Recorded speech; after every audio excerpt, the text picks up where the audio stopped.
Ahora vamos a dar comienzo al conversatorio. En esta ocasión va a exponer primero Cristian Leporati, director de la Escuela de Publicidad. Después Alejandra Sepúlveda, directora ejecutiva de Comunidad Mujer. Luego Romina Pistacho, profesora... No sé si lo dije bien, me siento. Profesora de literatura, de teoría y crítica literaria. Y finalmente María Francisca Valenzuela, fundadora de OCAC Chile.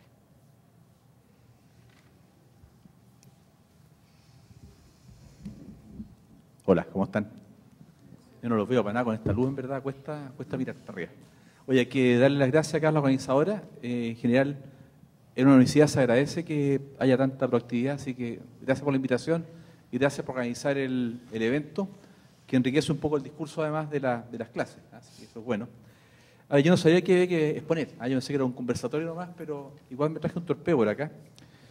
Y más allá de lo que diga el torpeo, que apunta a cosas más genéricas, que me tocó alguna vez el año pasado hablar con el embajador de Suecia en un desayuno, porque me pidió que hablara de algunos temas respecto de género, y por eso me lo traje, pero también aquí un tema más general.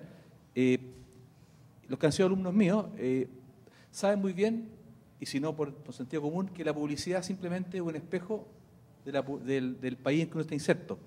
De hecho, cuando yo viajo regularmente, lo que hago para conectarme con ese país, que no conozco tanto, siempre normalmente llego, prendo la televisión y veo los comerciales que están dando, los spots, y eso ya me da una definición más o menos de cómo ese país está viendo la relación del hombre y la mujer, en lo comercial, en las relaciones humanas, en la igualdad, etcétera. Y también escucho los noticiarios y a los periodistas para ver a qué cosas le dan prioridad en la agenda. Y eso me da una dimensión más bien cultural de ese país, no solamente política. Y con eso normalmente me hago un espejito bastante claro de lo que ocurre antropológicamente con esa cultura. En Chile, si yo hiciera el ejercicio también y llegase a Chile, de verdad yo creería que el hombre y las mujeres son idiotas en este país absolutamente, porque si uno ve la publicidad, realmente uno cree que son seres retardados mentales. Y no porque la publicidad no tenga el derecho de jugar con las cosas, de reírse un poco de lo que pasa, que es maravilloso como lo hacen los ingleses, pero en Chile en verdad uno ve una sociedad distinta a la real.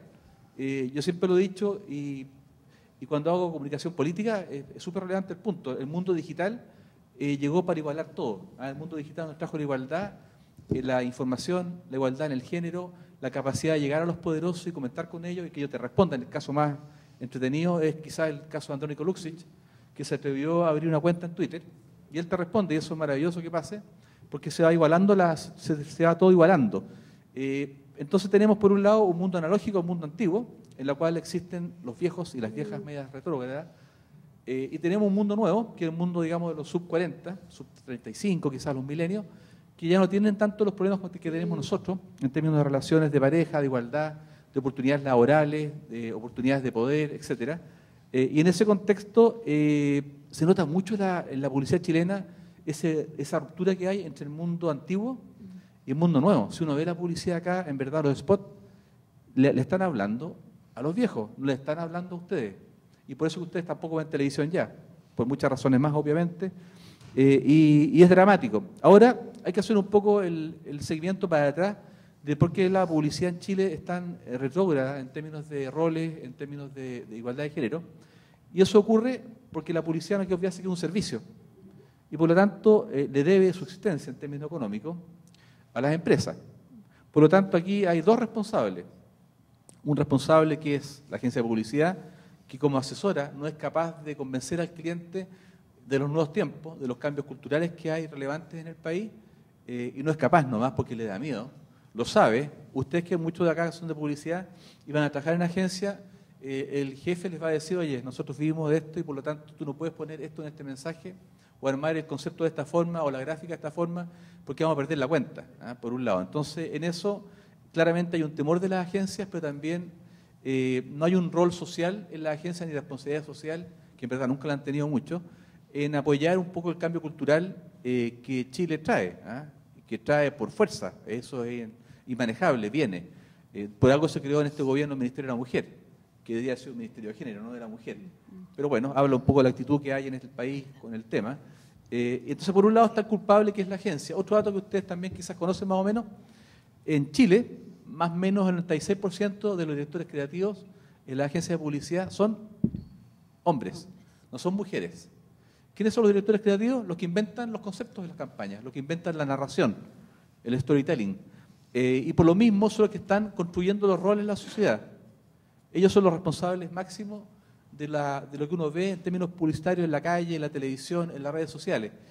Por lo tanto, ¿qué implica eso? Que las que son mujeres están comprando productos pensados para mujeres, pero reflexionados por hombres. O sea, cuando ustedes compran ropa interior, cuando ustedes compran crema para la cara, cuando ustedes compran un viaje, cuando ustedes compran lo que sea, como mujeres, están comprando una reflexión masculina de cómo debe ser la mujer, no cómo es la mujer. Para las panelistas que me acompañan es bastante obvio eso, quizás para ustedes no es tan obvio, y por lo mismo es delicado, porque la agencia solamente está representando la visión masculina. Ahora ustedes van a decir, chuta, pero en Inglaterra son súper desarrollados y son mucho más maduros, también en Suecia. Mentira, o sea, en esos países también las agencias de publicidad, en la parte creativa, están dominadas y controladas por hombres. 95% de los directores creativos en el mundo son masculinos, no son femeninos. Habrá que preguntarse por qué las mujeres no tienen esa capacidad de acceder a los cargos de poder. Y quizás en esa comunidad la mujer tiene mejor data. Yo sé cuáles son las razones, pero tú lo vas a hacer mejor que yo. Pero las mujeres tampoco no se atreven al poder. Le tienen miedo al poder, le tienen terror al poder. Y les cuesta el poder, les cuesta adoptar roles masculinos, cuando en el fondo no son roles masculinos, son roles aprendidos. Entonces, como les contaba, por un lado, la agencia es responsable de no generar un cambio, por temor a la pérdida de las cuentas, por temor a pérdida de plata, por temores diversos. Por otro lado, y ahí también, nuevamente, Comunidad Mujer sabe más que yo, pero por otro lado también sabemos que en Latinoamérica la mujer en términos laborales es la que tiene la menor participación. Creo que un 43% el año pasado, no sé cómo ha cambiado este año. Y eso implica que en general Chile también está en el debe. O sea, claramente un país profundamente machista en la parte empresarial. Me voy a la empresa, me voy al cliente. El cliente está dominado por hombres. Yo he sido, por un largo tiempo, he sido gerente en distintas empresas. Y las empresas son masculinas, definitivamente. Son masculinas en la forma de pensar y son masculinas en los principales cargos. Que haya una mujer que es brand manager o ya gerenta de marketing, pucha, pasa por ahí, pero pasa muy de vez en cuando. Y en verdad no es el que decide regularmente el gerente comercial, que es hombre. Y de ahí para arriba también hombres. Entonces, tenemos en la empresa básicamente controladas y dominadas por hombres, digamos también por hombres que están en el poder, más bien mayores, de 40 años para arriba, con un modelo de sociedad primitivo o antiguo, analógico, y los chicos que van entrando, que están en los cargos más nuevos, son muy chicos todavía, por lo tanto no tienen el poder para cambiar las cosas.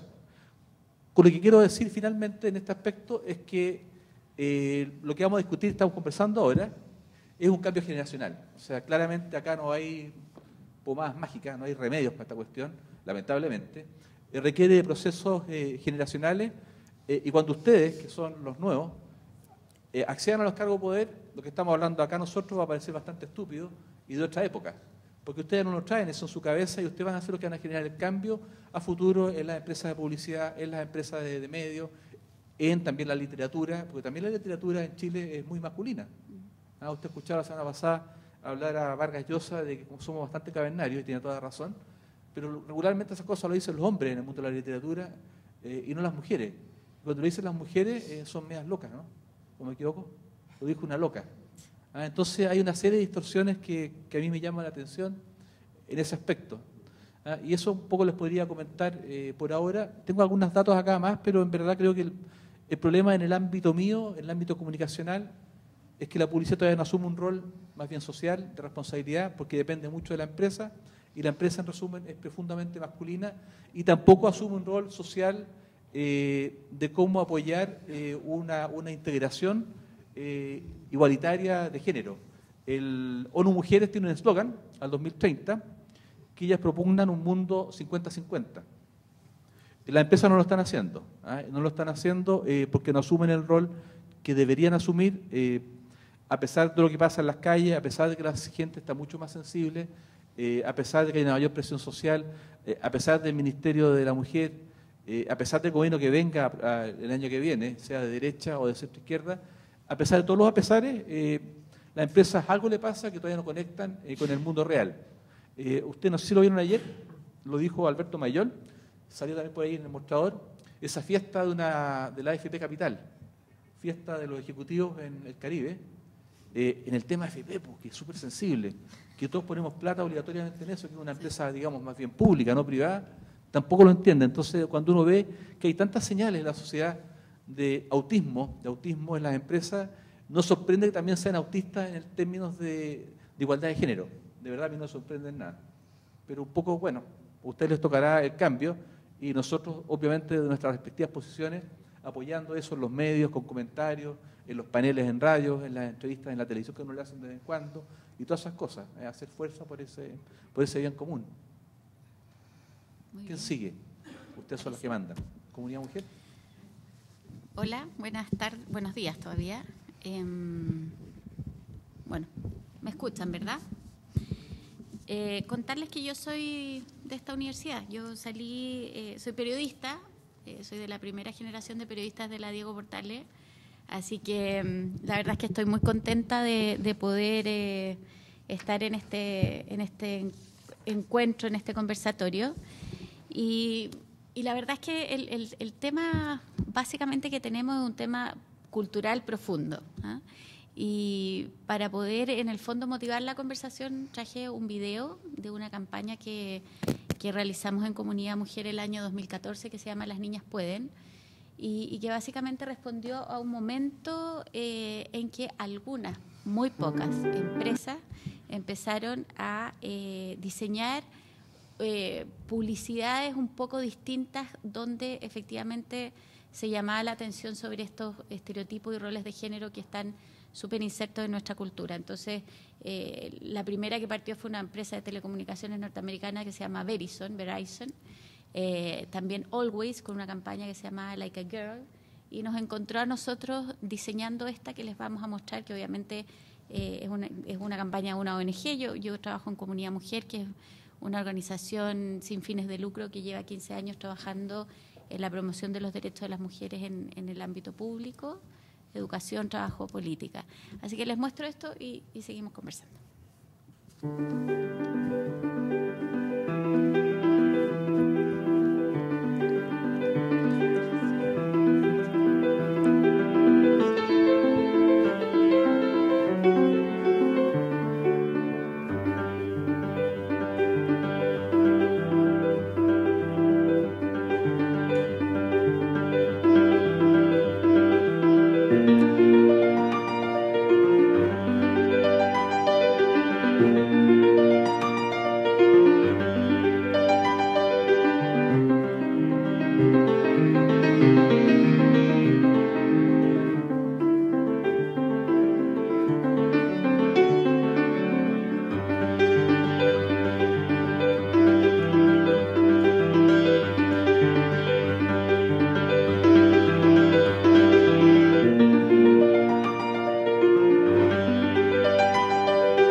Bueno, esta campaña Las Niñas Pueden la hicimos precisamente con ONU Mujeres y con algunos otros organismos internacionales. Y lo que buscaba era llamar la atención sobre los estereotipos que están inmersos en nuestra cultura. Ustedes saben que los estereotipos son imágenes simplificadas de la realidad que se asocian básicamente a un grupo de personas y que normalmente tiene como un efecto o una intención peyorativa. Y en el caso de los estereotipos de género particularmente, esto es muy nocivo porque de alguna manera lo que hacen estos estereotipos es encasillar a hombres y mujeres en roles determinados, vinculados a lo que se espera que hagan y sean y piensen y cómo se comporten, etcétera. Entonces, ¿Qué es lo que veíamos en ese video? El rosado y el celeste, que es algo que nos espera desde que nacemos. Nuestros padres se encargan de diseñarnos las piezas de las guaguas, ya con esto muy marcado. Y sobre todo los juguetes, que es muy heavy, porque tú incluso hoy día, y vinculando la publicidad, las campañas de Navidad, los catálogos de regalos, tú lo ves, o sea, a los hombres les ponen todos los regalos más entretenidos de la tierra, los Legos, los juguetes científicos, los autos, todo lo que tiene que ver con acción, con audacia, con estar en el espacio público. Y a las mujeres nos ponen las tacitas, las cocinas, las muñecas, los cochecitos, todo lo que tiene que ver con el mundo privado, el estar en la casa cuidando a los hijos, a la familia. Y no es que efectivamente eso no sea lo que todos nos toca hacer, pero básicamente está tan naturalizado el rol de las mujeres en ese ámbito que eso afecta su liderazgo y afecta su estar y su presencia y su imagen en lo público también. Y es lo que me gustaría irles mostrando en esta presentación. Hoy día hay un poquito más de conciencia de la existencia de estos estereotipos, pero incluso hace poco tiempo una bancada transversal de diputados chilenos dijeron y se comprometieron a prohibir los estereotipos en la publicidad, y eso ha ocurrido en Inglaterra y ha ocurrido en Francia, pero es algo que está muy arraigado y que en el caso de las mujeres particularmente erosiona mucho su liderazgo y su poder en el ámbito público. Desde el momento en que desde niñas te dicen, tú tienes que ser señorita, tienes que hablar bajito, no te puedes ensuciar, por ningún motivo te subas a un árbol y te arriesgues porque no te vas a caer, y a los hombres todo lo contrario. Bueno, todo eso va generando una división binaria en la sociedad que es poco natural y que básicamente nos va afectando un montón. Y en el fondo, ¿de qué manera en el ámbito de los medios de comunicación nos afecta a las mujeres particularmente, que estamos súper ausentes del espacio público en general, de los cargos de poder, por supuesto, pero también del tratamiento que los medios de comunicación hacen respecto a la mujer? Y básicamente es lo que yo les vengo a hablar, porque es donde yo tengo más experiencia, porque antes de dirigir Comunidad Mujer, yo trabajé en medios de comunicación, en prensa escrita, como corresponsal en el extranjero. Entonces, bueno, tengo ahí un poquito también mi foco puesto ahí. Entonces, hay un emprendimiento reciente que se llama Las Portadas de la Vida, que lo que busca es como rescatar la memoria histórica a través de las portadas de los medios de comunicación, y acaban de hacer un estudio muy reciente donde analizaron las portadas de los periódicos desde el 1 de abril al 30 de junio del 2017. Y aquí se puede ver lo que les estoy diciendo. O sea, increíblemente las mujeres están muy ausentes de los medios de comunicación en cuanto a portadas, en cuanto a titulares. Después vamos a analizar un poco el tratamiento de esos titulares, pero los titulares referidos a mujeres, por ejemplo, en este periodo de tiempo fue un 18,4%, y básicamente las que estuvieron en esos titulares fue Michelle Bachelet, Carolina Goich, Beatriz Sánchez y Camila Vallejo, por nombrar a las que eran más protagonistas. Entonces, hay un tema ahí, y hay una organización que se llama Hay Mujeres, que partió hace un par de años, precisamente llamando la atención sobre la ausencia de la mujer en espacios de opinión y en los medios, que ha tratado un poco de quebrar esta inercia, y es algo difícil de lograr, y para lograrlo básicamente lo que uno tiene que tener es la intención de buscar otros expertos para consultar, es buscar nuevas fuentes y efectivamente ponerse como el chip de que la diversidad de género y la diversidad en general en Chile es lo que es real y no lo que se muestra en los medios. O sea, las mujeres somos más de la mitad de la población de nuestro país, y básicamente en el fondo nos merecemos por mérito, ¿no?, estar mucho más presente en estos espacios. ¿Qué hemos tratado de hacer nosotros desde Comunidad Mujer? Bueno, nosotros somos una organización que hace mucho estudio, investigación, pero sobre todo estamos bien enfocadas en incidir en el diseño de políticas públicas, en el diseño de programas, y hacemos consultoría a las empresas un poco para orientarlas en cómo avanzar en los espacios y presencia mayor de las mujeres en los distintos puestos de trabajo y liderazgo. Pero en redes sociales tenemos un hashtag que se llama Esto No, que básicamente es lo que consideramos que es totalmente inaceptable respecto al tratamiento que los medios de comunicación, y en general no solo los medios de comunicación, hacen en cuanto a la figura de la mujer en lo público. Y les traigo algunas joyitas, como dice, hay un programa de radio de Canal 13, no, de la radio del Canal 13 que es en las mañanas, y cada uno de los panelistas trae su joyita. Bueno, yo les traigo aquí algunas joyitas para que invitarlos a analizarlas en conjunto, pero para que vean lo fácil que es en el fondo caer en estos estereotipos y en esta visión reduccionista del rol de la mujer, y cómo eso erosiona cualquier cantidad su liderazgo y su poder. Entonces, la primera que quiero mostrar es la presidenta Bachelet, que es un caso en sí mismo. Esta es una portada de la segunda, que fue, básicamente es muy reciente, cuando renunció el gabinete económico, y básicamente Bachelet tuvo que reemplazarlos. Entonces el título es Bachelet convoca a los viejos estandartes, dado que llamó a Izaguirre a Hacienda, a Rodríguez Grossi a Economía, y básicamente exministros de su primer gobierno para poder, en el fondo, solucionar esta crisis.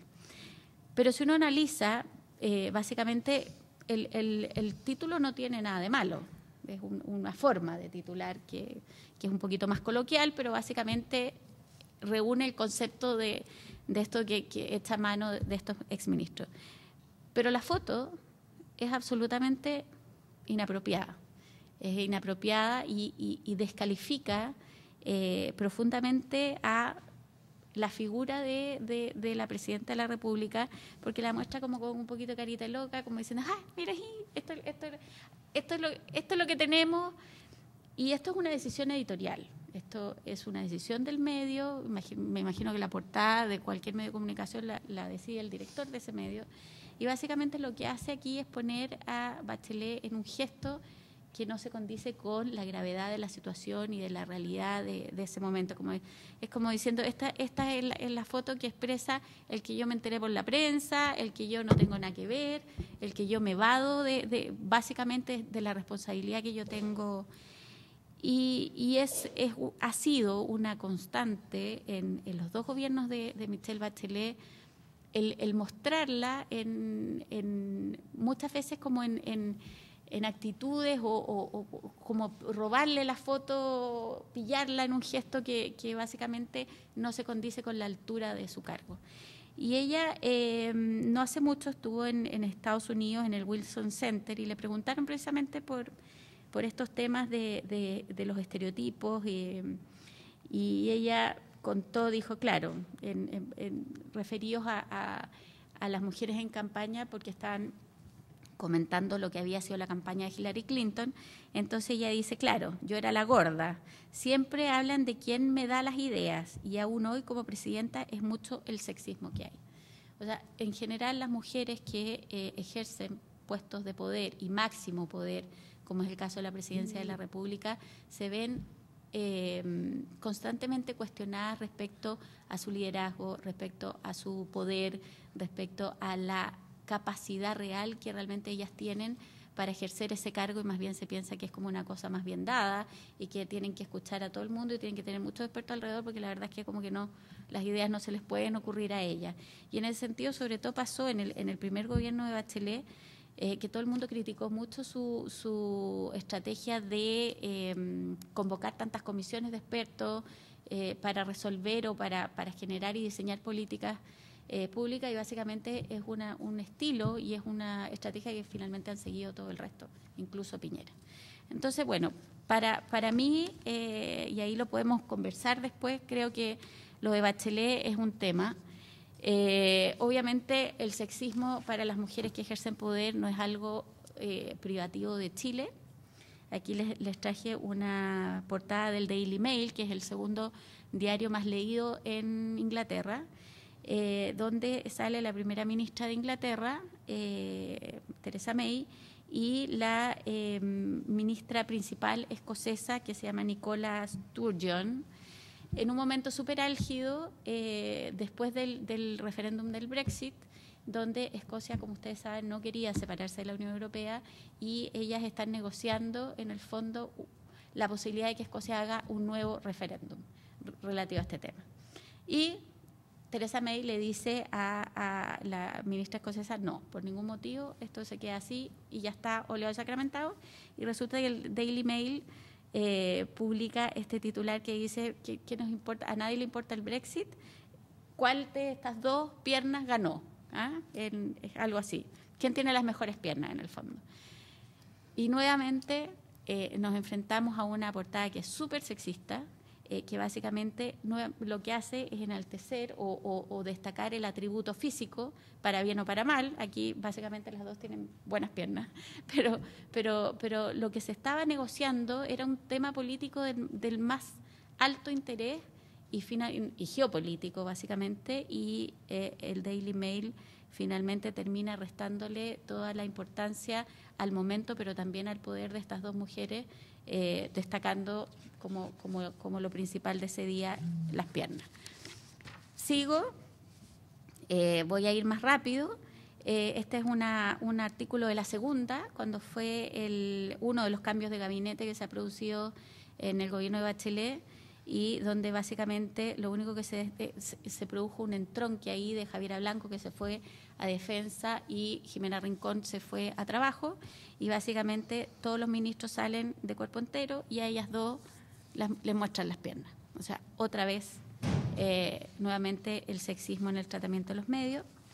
Y aquí el siguiente fenómeno que es bastante recurrente y que me gustaría destacar es como en general la invisibilidad de las mujeres que ejercen liderazgo en los medios de comunicación. Y aquí esta es una portada de La Tercera, donde destaca a los economistas sub-45 con mayor proyección, y ponen las fotos de todos los hombres, y a la mujer, que es la Soledad Arellano, que fue subsecretaria del gobierno Piñera, ponen un titular que dice que ella es la mujer más destacada, pero está en titular, sin foto, en un recuadrito chiquitito.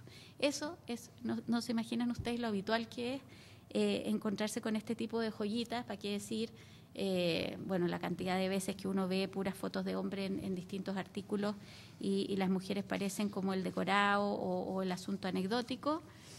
Otro caso es Camila Vallejo, que tiene el pecado original de ser muy bonita y ser comunista y ser diputada. Entonces, mal. O sea, es un mix que no es soportable. Entonces, ella no solo recibe un tratamiento muy sexista de los medios de comunicación, sino que también en general del entorno. Entonces, aquí rescaté, porque le hacen mucho troleo en las redes sociales también, y en el Festival de Viña un humorista, Jaja Calderón se llama, dijo que el gran problema de la Camila Vallejo es que ella era como la mayo casera, rica pero peligrosa, y así. O sea, siempre se está haciendo el juego entre que es comunista y que es guapa, y básicamente también eso le resta bastante poder respecto de su rol como diputado, como política, que uno podrá estar más a favor o menos a favor, pero en definitiva es una portada sumamente sexista en este caso, las últimas noticias. O sea, en general uno lo ve mucho y muy presente en diarios así, en las últimas noticias, en La Cuarta, y después les voy a mostrar algunas de The Clinic.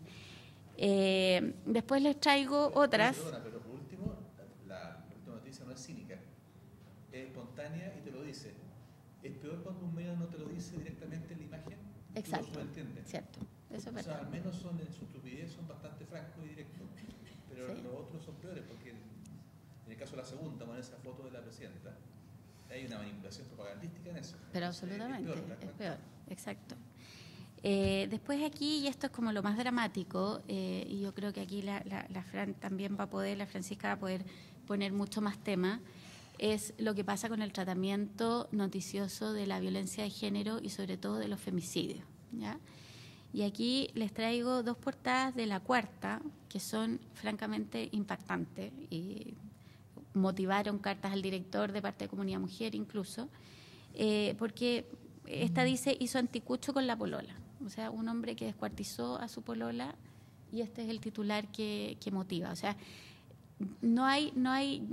nosotros no sabemos qué tiene que llegar a pasar en Chile como para que se deje de naturalizar un asunto tan relevante y siendo una tanta violación a los derechos humanos como supone la violencia contra las mujeres. Entonces, esta y la siguiente, que también es de la cuarta, que habla El amor y los celos la mataron, es muy ilustrativa del machismo que existe hoy día en nuestra sociedad, porque ustedes saben que más o menos debe haber este año como 40 mujeres que han sido asesinadas en manos de sus parejas. El agresor, el asesino, es un hombre que obviamente ejerce un poder contra esa mujer, y que finalmente este femicidio, este asesinato, es el resultado de una historia mucho más larga de mucho maltrato.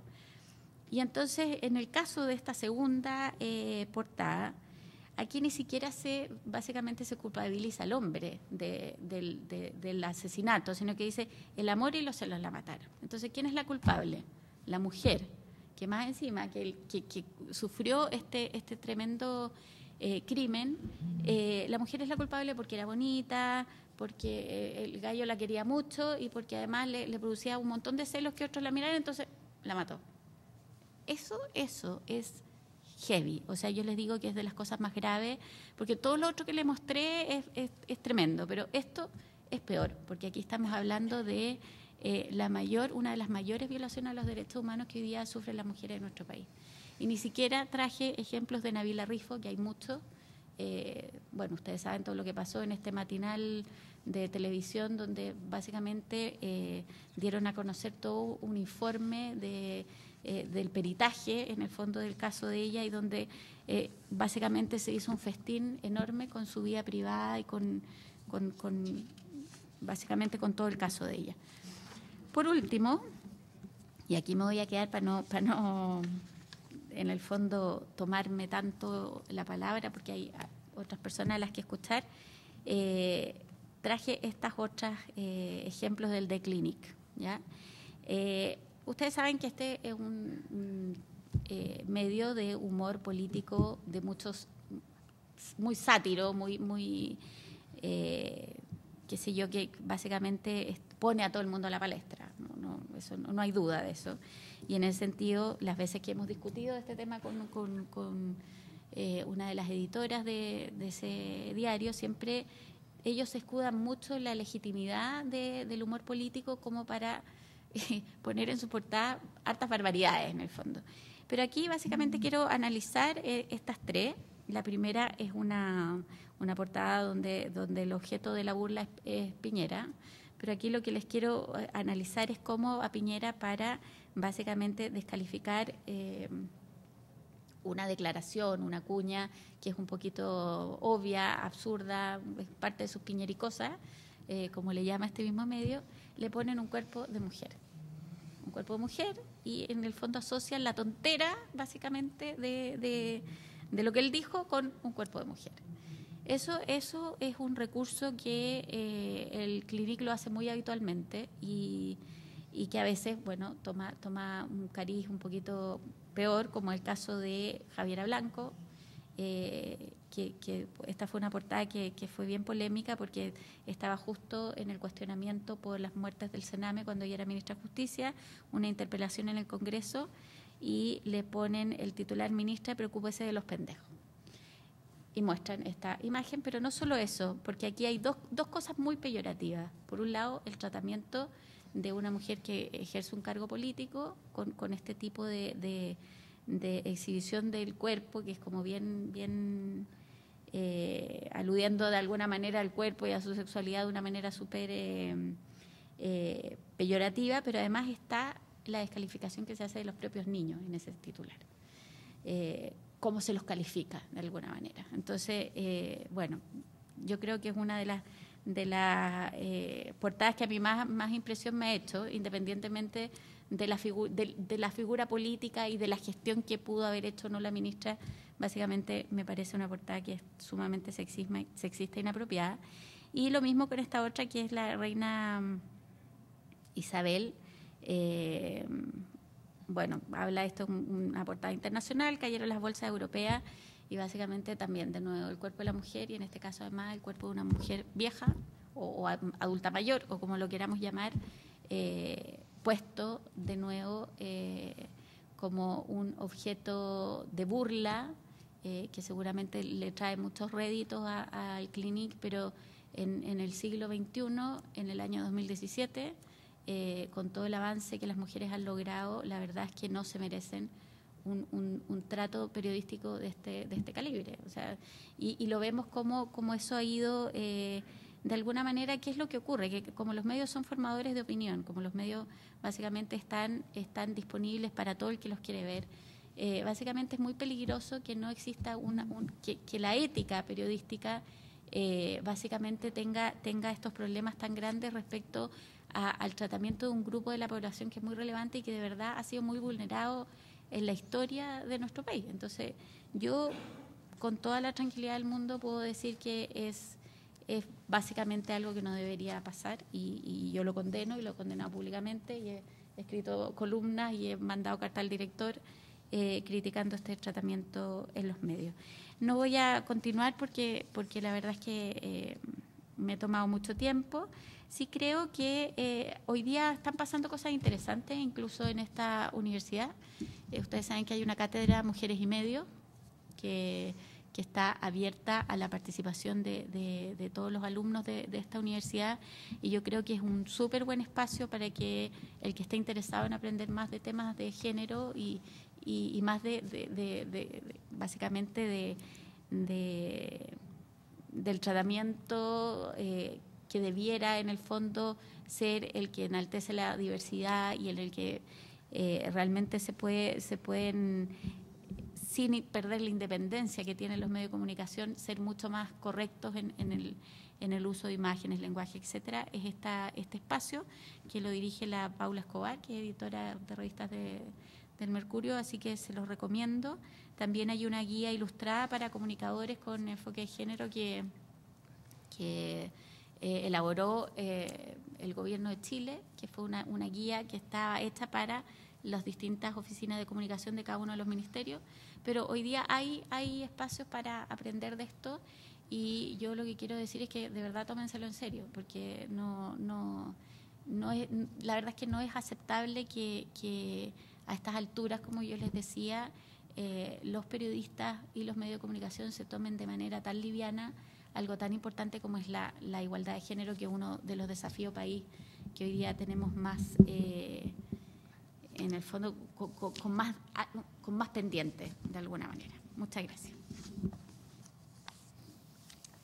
Hola, ahora sigo yo, al parecer. Soy Romina Pistaquio y soy profesora de literatura acá en la facultad. Quería agradecer la invitación que nos hacen a todos y sobre todo la oportunidad de conversar. No quiero pedir disculpas, pero sí advertir que me cuesta hablar sin tener una ayuda a memorias, así que espero no ser muy aburrida, no creo, pero se los advierto igual. Y nada, voy a leer una cosita de 4 páginas que me llamó, que surge a partir de la reflexión a la que me invitan ustedes, los estudiantes, y nos invitan a conversar hoy día. Y dice, yo creo que tener y actuar con una perspectiva de género es solo un primer paso en un proceso más profundo que implica un cambio cultural vinculado a la descolonización. Y pienso que esto se halla íntimamente relacionado con mi campo, que es la teoría y el estudio de la literatura en América Latina, pero también y sobre todo como en mi práctica como profesor investigador. Digo que tener en estos y otros ámbitos una perspectiva de género es un primer paso, porque efectivamente este tiene que existir y suceder para lograr una desnaturalización y una desconstrucción de ciertas fórmulas, prácticas, lenguajes y sobre todo una cierta forma de conocer que están vinculadas a lo que conocemos como el sexismo. Y digo sexismo y no machismo, porque creo que el problema al que nos enfrentamos no es la lucha entre hombres y mujeres. Al contrario, es una lucha en contra de una forma de ver, una ideología que incumbe a hombres y mujeres, a heterosexuales, homosexuales, bisexuales, transexuales, LGBTIs, a razas y subjetividades que convertimos o nos vemos imbuidos en esa ideología sexista que está fuertemente incrustada en nuestros cuerpos, en nuestras formas de pensar, de desear, de hablar, de reírnos y de ver y conocer el mundo. Este sexismo está enquistado en nuestra cultura porque surge del gesto de dominación representado en la colonización perpetrada por la o nuestra cultura occidental, blanca o blanquista, heteronormada o heteronormativa y capitalista. Está inserto en nuestro sistema de valoraciones y prácticas, y reitero, no es monopolio de los hombres, sino también incluye a las mujeres y a las diversas identidades sexuales y raciales que reproducimos la lógica de la dominación, de la supremacía, del desarrollismo y de lo que está en el fondo, la competencia. Un cambio, o más bien una revolución en este sentido, es complejo, potente, es radical y por lo tanto implica una crisis y un tránsito. Y es allí donde yo veo que la perspectiva de género juega un rol importante. Pero eso es un primer paso para llegar a algo más. Porque efectivamente lo que implica incorporar esta perspectiva a nuestros trabajos y nuestras vidas es un gesto radicalmente necesario, un gesto de reivindicación necesario, en el que uno de los términos del par binomio debe entrar a la disputa por la visibilización, por la desestabilización y cuestionamiento de ciertos conceptos, jerarquías, prácticas, de ciertos lugares comunes que no solo producen, sino que también reproducen una subordinación, unas exclusiones, unas injusticias hoy y siempre inaceptables. Ese primer paso efectivamente implica pérdidas, implica reesencializaciones, a veces probablemente igualmente injustas, pero que creo necesarias para llevar a cabo el proceso inicial de desnaturalización de lo que creemos dado, valga la redundancia, de lo que creemos natural, de lo que creemos que es porque es. Por eso creo que habrá que ser, por un periodo determinado, y subrayo, un periodo acotado, un poco radicales, irritantes, desesperantes, como algunos dicen y malamente dicen, feminazis.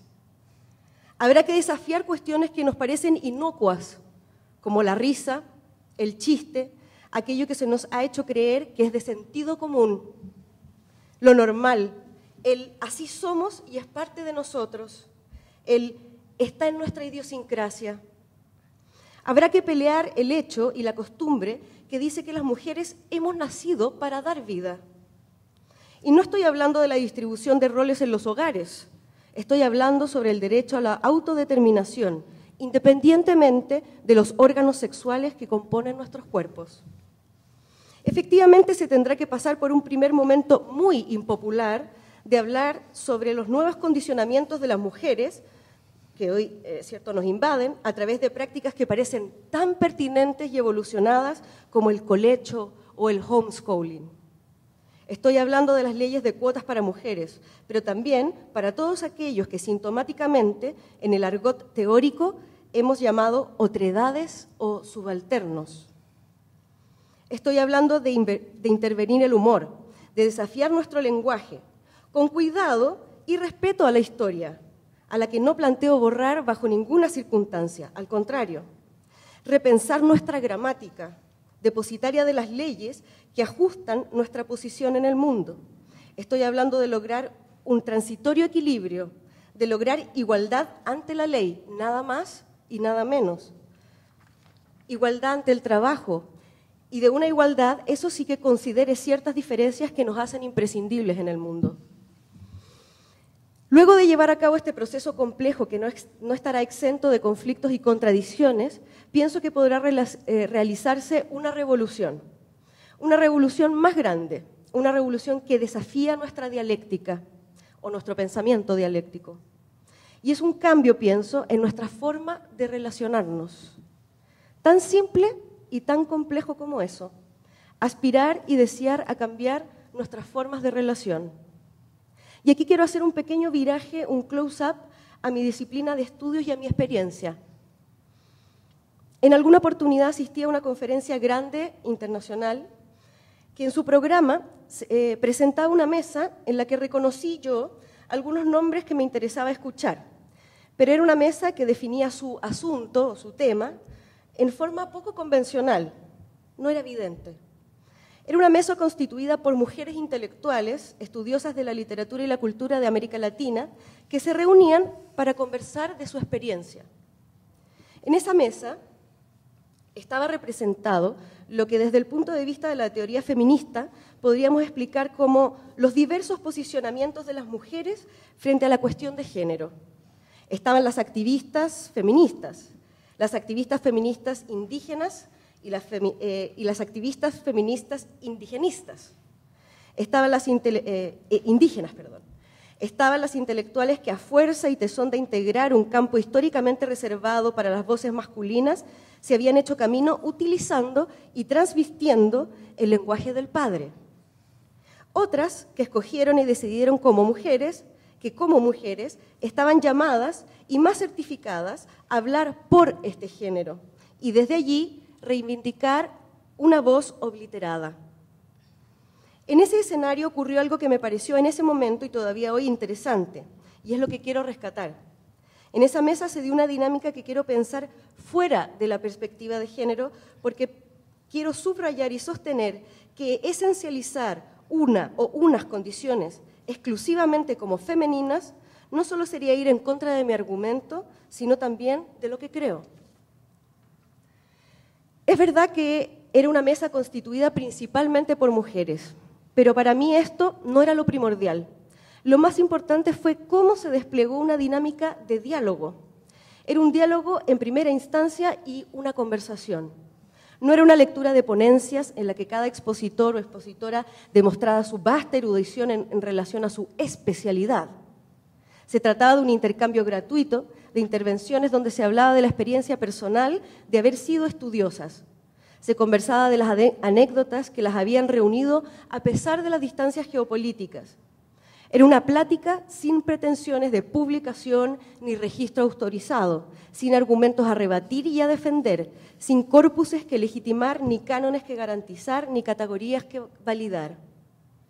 Allí pensé, y sigo pensando, que lo que sucedió es que todos allí, los participantes de la mesa y los espectadores, fuimos incluidos en una nueva forma de relación, una forma de trato o de interacción que se planteaba como alternativa a la lógica que comanda no solo mi campo y mi disciplina, sino también el orden cultural al que pertenezco.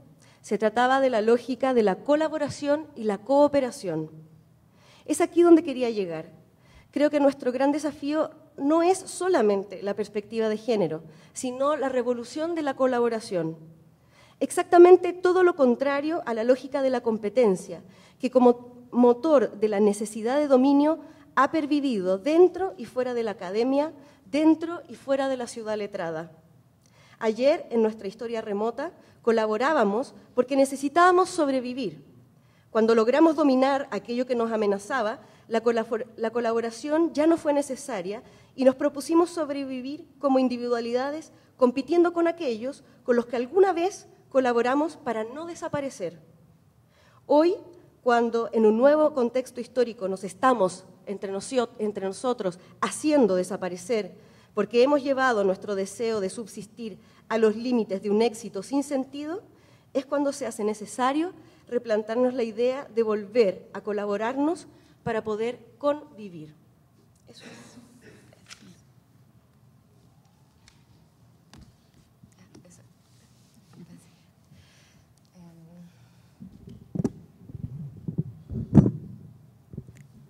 ¿Aló? ¿Aló? ¿Ahí se escucha bien? Hola, ¿cómo están? Me llamo Fran.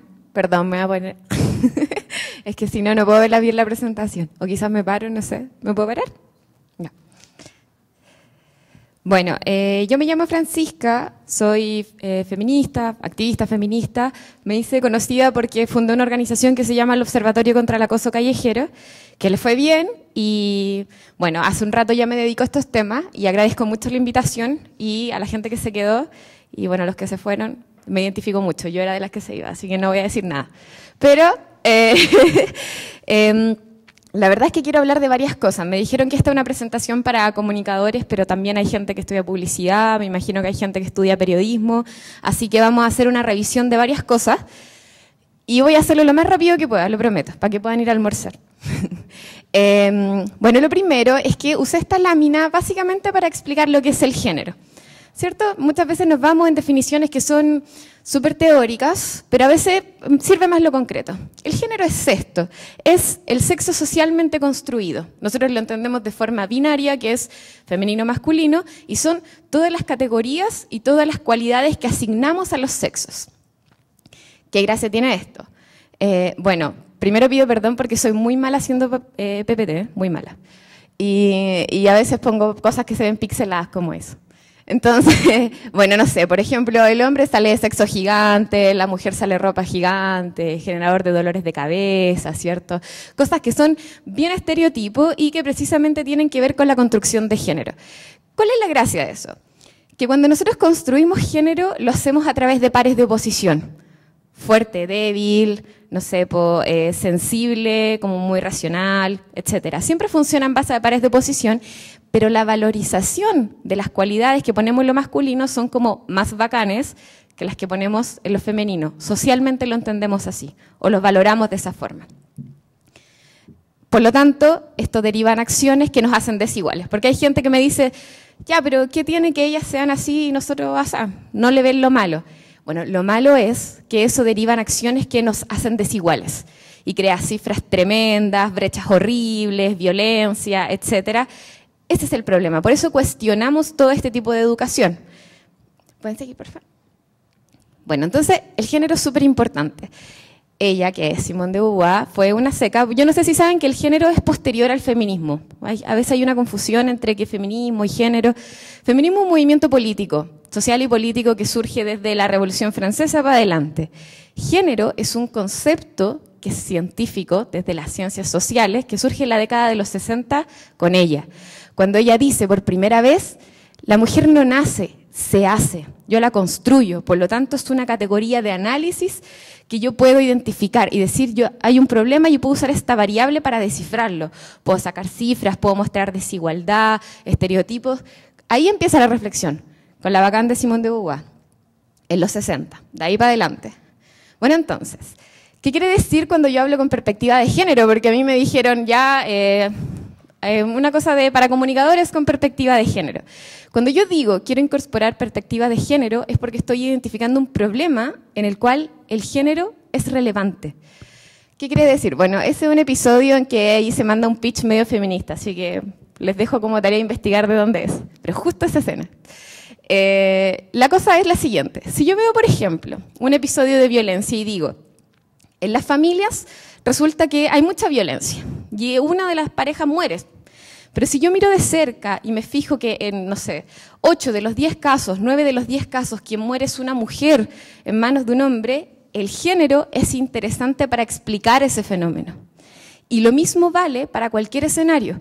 Por lo tanto, si yo veo en el mundo de la publicidad o veo en el mundo de las comunicaciones, en el diario, lo mismo, quiere decir que la variable género también es importante. Por ejemplo, Alejandra dijo, en las portadas de diarios, casi siempre en la portada aparecen hombres y no aparecen mujeres. Chuta, entonces el género es una variable interesante, dentro de las muchas otras que puede haber, cuando yo quiero hablar de las portadas de diario, por ejemplo. ¿Cierto? Entonces, eso quiere decir violencia de género. O sea, perdón, incorporar perspectiva de género. Cuando nosotros abordamos temas como publicidad, medios de comunicación, este concepto es clave y se llama violencia simbólica. Este es un concepto que acuñó un sociólogo que se llama Pierre Bourdieu, que es muy bacán, léalo. Y Pierre Bourdieu lo que hace es hablar cómo este concepto lo que hace es permite que repliquemos lógicas de dominación y desigualdad sin darnos cuenta, por decirlo de alguna forma. Hay un texto que se llama Una delicada violencia, que es súper cortito, que los puede ilustrar mucho mejor. Entonces tiene que ver con todos los comportamientos, con todas las cosas que hacemos que no parecen violentas a simple vista, pero lo que hacen es replicar desigualdad. Por ejemplo, publicidad sexista. No estamos viendo un cornete, pero sí lo que estamos haciendo es replicando la desigualdad sin darnos cuenta, ¿ya? Entonces corresponde a todos estos actos súper naturalizados, súper normalizados, todo eso cabe violencia simbólica. Vamos a poner un ejemplo de violencia simbólica, y esto atañe directamente al mundo de la publicidad, el cuerpo. Hace poquito se murió Hugh Hefner, ¿cierto? Ese viejo, de bata.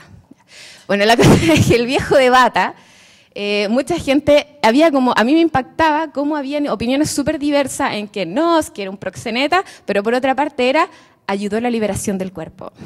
¿Cachai?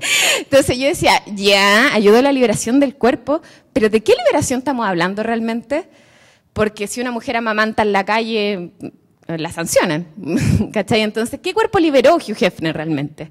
Entonces, el cuerpo que liberó Hugh Hefner, y esta es la falsa liberación que se ve súper reflejado en la publicidad, tiene que ver con liberar el cuerpo en función del placer masculino heterosexual.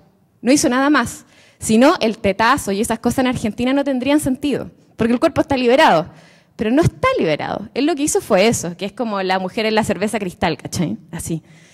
Esa es la diferencia. Entonces hay que entender bajo qué liberaciones, y el cuerpo es un súper buen ejemplo en el mundo de la publicidad para entender las falsas liberaciones y cómo ejercemos este tipo de violencia simbólica. Algunas cosas importantes. Bueno, ahí hay publicidades que yo creo que ni siquiera tengo que explicar mucho, pero bueno, en la publicidad existe, por ejemplo, un ideal hegemónico sobre cómo debe ser una mujer. Siempre la ponemos de determinada manera, súper femenina, ¿cierto? En general flaca. La UDP hizo un estudio sobre la representación de la mujer en la publicidad en el año 2014, y hay datos súper interesantes que pueden reflejar ese deber ser que vemos en la publicidad.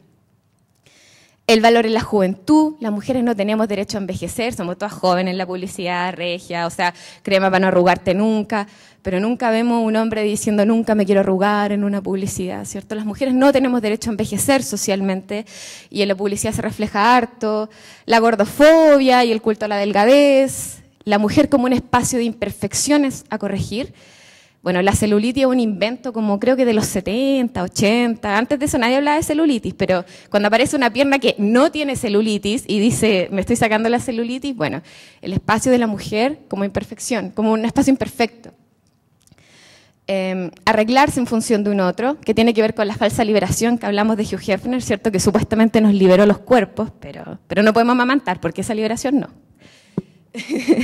Bueno, la hipersexualización y el refuerzo de estereotipos, que eso es muy, muy importante, pero lo vamos a ver en lo otro. La violencia simbólica se recicla en su forma. ¿Qué quiero decir con esto? Que en el fondo el machismo ha estado siempre, pero no está de la misma manera. Entonces se nos engaña para que pensemos que ya no somos machistas, cuando en realidad se recicló. Lo que nosotros tenemos acá son publicidades antiguas, ya ponte tú 60. Y lo que nosotros ahí veíamos era un estereotipo mucho más fuerte de los roles, la mujer dueña de casa, hoy todavía, pero antes era como mucho más fuerte y explícito, y se hablaba explícitamente de la superioridad del hombre y de la violencia. Entonces, por ejemplo, ahí era como está la mujer hincada atendiéndolo y dice, muéstrale que es un mundo de hombres, y esa era de la corbata. Después dice, casi tan complicado como una mujer, pero puntual. Eso hoy, por ejemplo, todos diríamos que es sexista, o esto incluso lo encontramos en internet como publicidades que serían prohibidas. O las de hoy día también deberían estar prohibidas. El punto es que como se recicla el machismo, nos cuesta de nuevo releer cómo se está reciclando la violencia simbólica. Entonces, es como, creo era como que si tu esposo te pillaba, no sé, pues haciendo algo, y ahí como validar la violencia, ¿cierto? Pegarle a la pareja. Entonces, esto es lo que supuestamente está prohibido, pero lo que tenemos ahora es... ¡Tarán! Esto es lo que no está prohibido, o lo que en realidad cuesta más cuestionar y es validado. Sin embargo, es un reciclaje. Aquí tenemos el fenómeno que yo digo como la liberación de los cuerpos Hugh Hefner, le vamos a poner, que es el destape de la mujer en función del placer heterosexual masculino en el mundo de la publicidad. El clásico cerveza Cristal, ¿cierto? La hipersexualización y utilización de las partes del cuerpo de la mujer para vender algo. Ahí tenemos el PlayStation Vita, que la idea era como... tenía controles bacanes por ambos lados, entonces la lógica de podéis tocar por ambos lados el control. Bueno, entonces la genialidad del creativo fue, ya, pongamos 4 pechugas. Y ahí tenemos cosificación e hipersexualización, ¿cierto?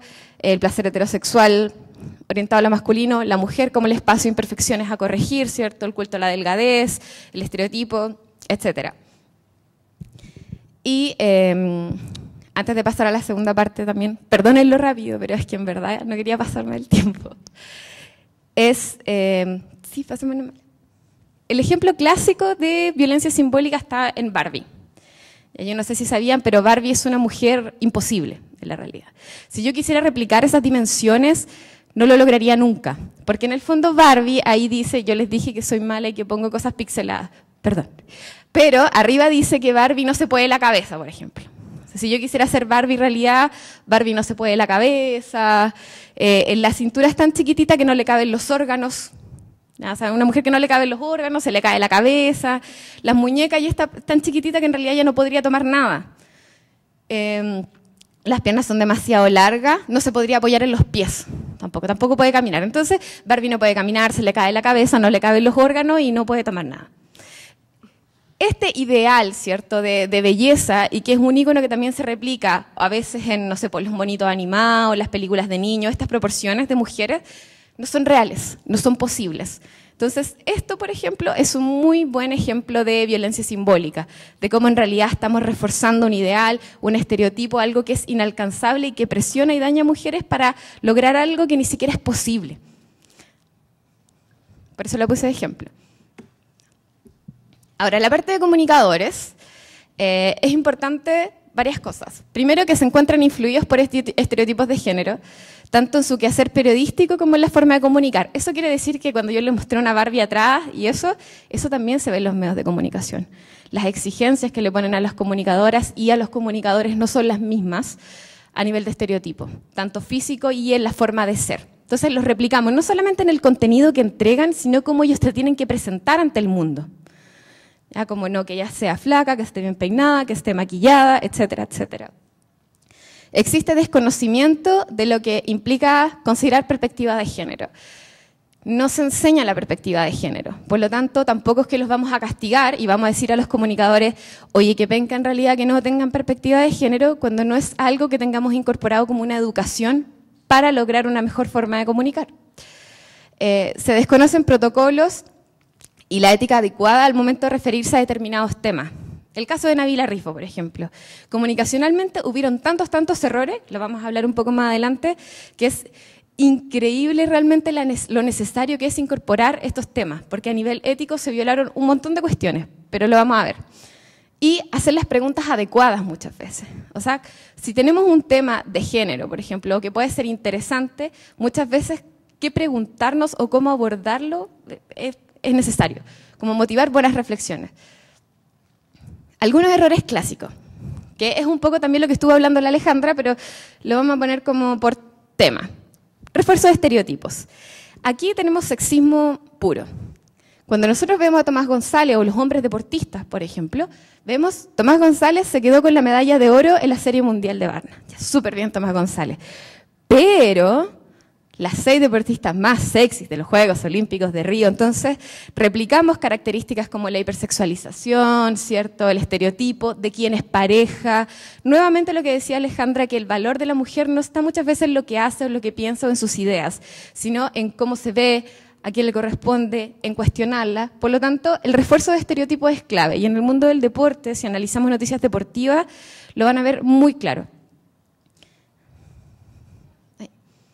¿Podemos ir atrás?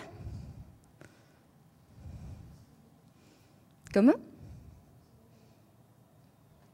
¿Ahí sí? Ya. Bueno, la cosificación y la hipersexualización. También lo habló Alejandra, y que tiene que ver, ahí pusimos la imagen, ¿cierto?, de cuando ponen a políticos y ponen las ministras y los ministros, y a las ministras les ponen esta foto.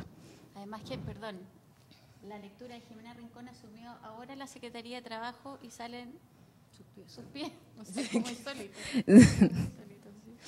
La hipersexualización vale para todas las dimensiones, o sea, la política la ponemos como ejemplo, pero es lo mismo, es cuando aparece, no sé, una superdeportista, una científica, y le ponen científica, sexy, hermosa, curvas, no sé qué, y fotos en las pechugas, por ejemplo, cuando tienden a hacer eso. Ahora sí. Lo mismo que habló también Alejandra, la invisibilización de las mujeres. La invisibilización es, por ejemplo, según la muestra, solo un 18,4 son portadas relacionadas con mujeres. Tiene que ver con no es que no existan, en realidad está el esfuerzo intencionado siempre de pensar que el experto, el que sabe, lo más visible, naturalmente tendemos a ponerlo hacia un hombre. O sea, en realidad no es como que es nuestra culpa, pero no es nuestra culpa. Así estamos formados. Entonces, lo importante es hacer el ejercicio de problematizar. Si nosotros problematizamos y es como, chuta, ¿no les pasó que ahora que está como más en boga el feminismo, ven cosas que antes no veían? Ya, es eso. Como que en un momento te diste cuenta que Tolerancia Cero lo viste 10 años y eran puro hombre, y te diste cuenta el año pasado. Como, chuta, ya. Eso mismo es lo que estamos intentando hacer. Motivar una reflexión. Mansplaining. Ya, esto es otro error clásico de los medios de comunicación. Ese es un video, ¿se puede mostrar? ¿Se puede reproducir? Mi nombre es María Francisca Valenzuela. Soy Ignacio Socía, periodista de Frente Fracasado, me conocen. Hoy día vamos a hablar del mansplaining. El mansplaining es cuando los hombres sienten la necesidad de explicarnos las cosas a las mujeres. No es tan así tampoco, es como cuando un hombre tiene la urgencia de decir lo mismo que dijo una mina recién, como explicarlo mejor, ¿cachai? Bueno, existe una autora que se llama Rebecca Solnit y ella hizo un libro que se llama Los hombres me explican Sí, pero cosas. mira, yo te traje unos libritos un poquito mejores. Te traje un libro de un buen puta seco, Simón de Beauvoir, ¿lo cachai? Clever, te va a dejar mucho más claro.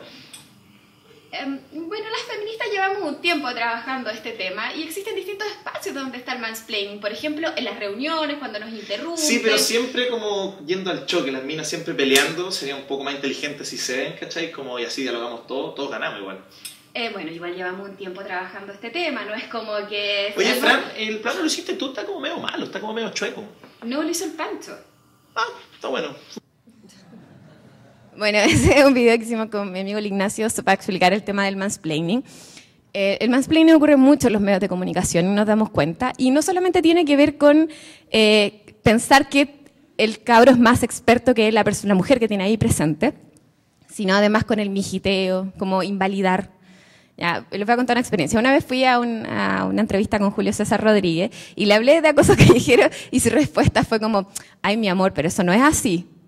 Ya, eso fue mansplaining duro en un medio de comunicación. Él totalmente invalidó mi trabajo, mi organización, lo que yo pudiera saber y se posicionó además tirándome un mijiteo. Entonces, eso suele ocurrir mucho en los medios de comunicación y los comunicadores hacen mucho mansplaining. También el panel de hombres. A veces las decisiones editoriales quieren cubrir determinados temas, ya sean medios de prensa escrita, radial, lo que sea, y hacen esto. O sea, es como, no es que no existan mujeres, de verdad. Es porque nuevamente tenemos que hacer el ejercicio intencionado de decir, equiparemos la balanza un poquito porque aquí algo está pasando. Bueno, el mal enfoque en los casos de violencia, que esto también lo habló Alejandra, y nuevamente la portada que pusimos. Bueno, esta portada ya la vieron, así que no la vamos a repetir. Pero sí, por ejemplo, el caso de Nabila.